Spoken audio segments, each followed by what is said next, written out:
Hi, I'm Tiffany Trader, Managing Editor of HPCwire, and joining me here on this special podcast is Candace Culhane, SC22 Chair, and we're here in Dallas, right in the middle of SC22 in the show, and from my perspective, there's a ton of energy and excitement about the conference. It's back in full swing.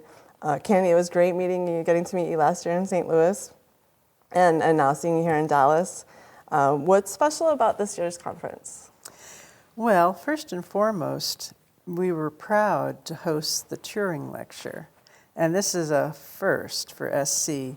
The Turing Lecture is the highest honor in computer science, and I am a computer scientist, so this was a thrill. And it was great having Jack address everyone. And I think you could see from the crowd reaction that we love Jack. He's just our hero. It was really amazing, and it was such a well-deserved accolade and special that he could present the Turing Lecture, here at SC. What other highlights or additional highlights would you like to share? Sure. Well, thanks for the opportunity.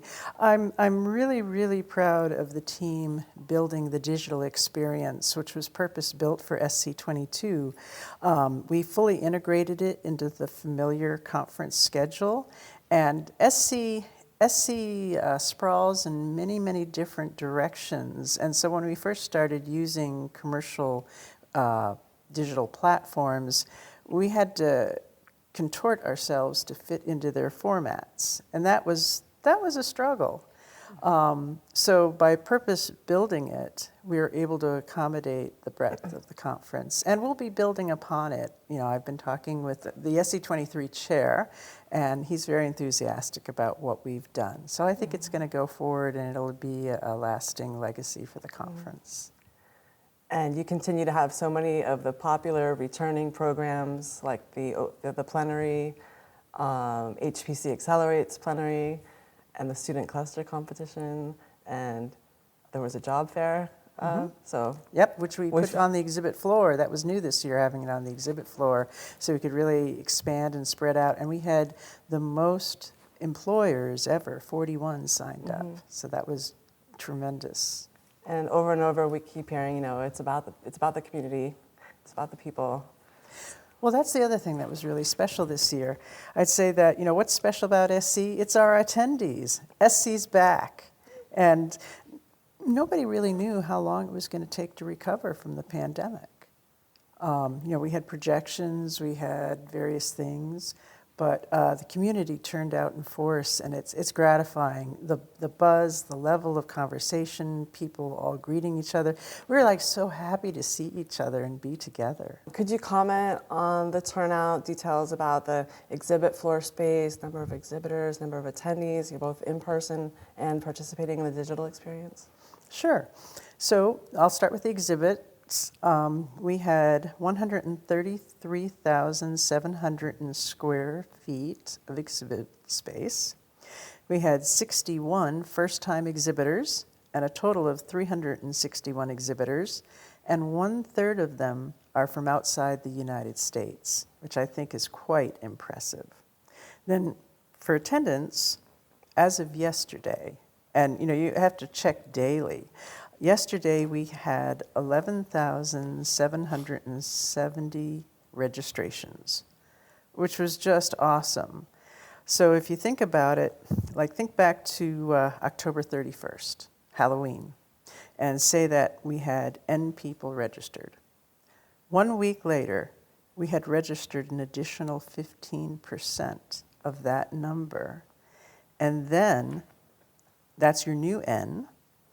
1 week after that, we went up by almost 25%, which meant that when you looked at Halloween and yesterday, November 16th, we had almost 45% increase just in those days in November, which is stunning. I've never seen anything like that. IEEE had said they're seeing this pop right before the conference, and I thought, 20%, right? Yep. There's 45%. Yep. So that was, like I said, stunning. Seeing some group behavior, just everybody got excited about it at the same time. I think I need to be. I need to be there. I think that maybe a few people were on the fence, But then when it got closer and closer, they realized, wait a minute, everybody else is going to be there. I'm packing my bags. I'm going to Dallas. Well, I was going to ask you if there were any surprises this year, but it sounds like that might have been one of them. That was the big surprise, and I think the attendees surprised themselves, because if you're going, you want to get the early bird, you want to lock everything in ahead of time, but here it was lots of last-minute attendees signing up, and so that was the big surprise, was the community coming out in force. And you have a research background and research role. What do you do when you're not sharing SC? Well, I'm very honored to work at Los Alamos National Laboratory, and I serve the lab by being a program project manager. I manage several contracts for the lab, and I also represent the lab on a number of committees and conferences. So in addition to SC, 3 years ago, I was one of the co-founders of the new Quantum Engineering and Computing Conference. And we just had our very first in-person conference last month. I was one of the founders of the Chesapeake Large Scale Analytic Conference in Annapolis, which is a very small, intimate, invitation-only conference. And I'm also a member of the steering committee for the HPC user group. So that keeps me busy. And we use this to bring the talent from Los Alamos and the other national labs to the public, to give papers, to speak, to show off their research. So I like to think that my mother once used to ask me, what do you do? I don't understand. And I said, well, Mom, I'm like the producer of a show. I bring people together. So broadly speaking, what HPC and HPC adjacent technologies and trends do you find most interesting and or promising? You mentioned a lot of different fields, and including quantum. So. Well, I did think about this. I kind of feel like we're back on the frontier one more time. We had a tremendous ride with Moore's Law and CMOS, the rise of CMOS and the tick-tock general increase of CPUs with a very flexible general programming model. And it's been great. But now we're staring out there and we're seeing all kinds of diversity of architectures, and they're not just in CMOS technology. This is a challenging, hard problem for software that Jack referred to in his talk. But I think it's fascinating for the hardware designers. They're like being very creative. We're seeing AI and machine learning is accelerating beyond belief, but how far can it go? We're brushing up against the huge size of the models, time to train, the power consumed. So we need innovations there to keep making progress. Then we have quantum. Quantum is, in its early days. It's developing, and we really need these software engineers and others to bridge the gap between the physicists and the application writers. And then let's go back to CMOS. In CMOS, we have multiple offerings of CPUs and GPUs, and it's not just the United States. It's from other nations, and people are starting to build around ARM, and then we've got RISC-V coming out, which everybody can integrate with, so that's tremendously exciting. And then you have innovators like Sambanova and Cerebras, who are completely different, packaging, data flow architectures. I mean, this is not your father's CPU.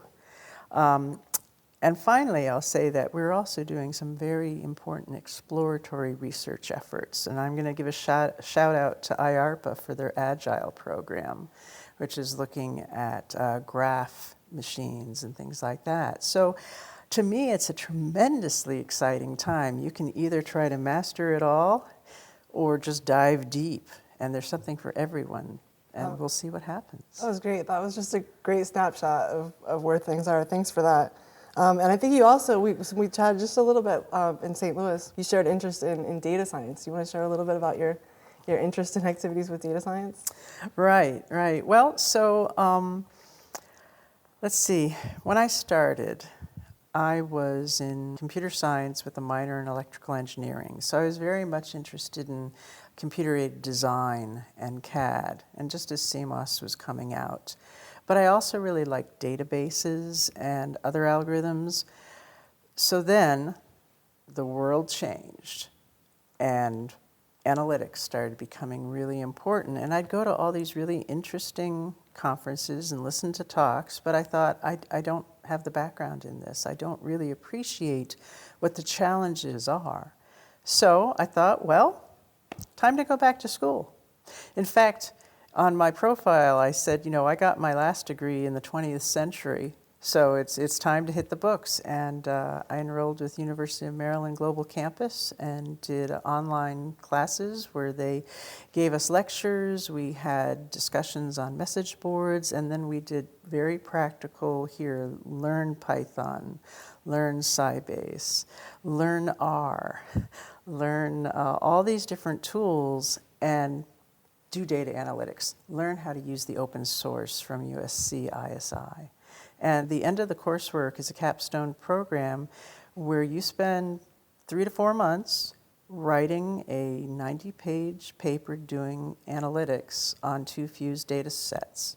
And I'm sure that's been helpful in It's been tremendous. into all the projects you're managing and understanding things. And Well, it helped me understand the jokes yesterday about regression to the mean and how no papers are going to be accepted after 2024. Just thinking, yep, I love getting math jokes. That's worth the price of admission. That's right.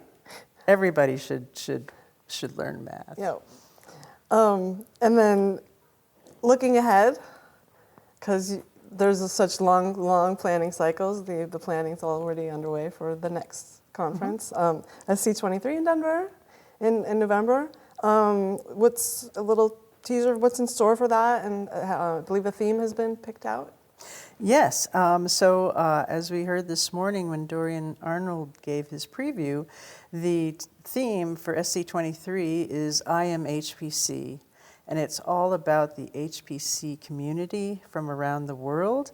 And one of the innovations that Dorian is going to introduce to the conference is this concept of the HPC village, where any researcher, including researchers who don't have a startup company yet, and so they don't have the resources to have a booth on the floor, can still be in the village and share their dreams, their hopes, their research. And I think this is a very novel idea, and I'm really excited to see it come to life. That is much needed and sounds like a great way to approach it. That is Dorian Arnold, Emory University, the SC23 General Chair. Candy, it's been so wonderful seeing you here today. Thanks so much. You're so busy, so thanks so much for just taking some time and chatting with me. Thank you, Tiffany.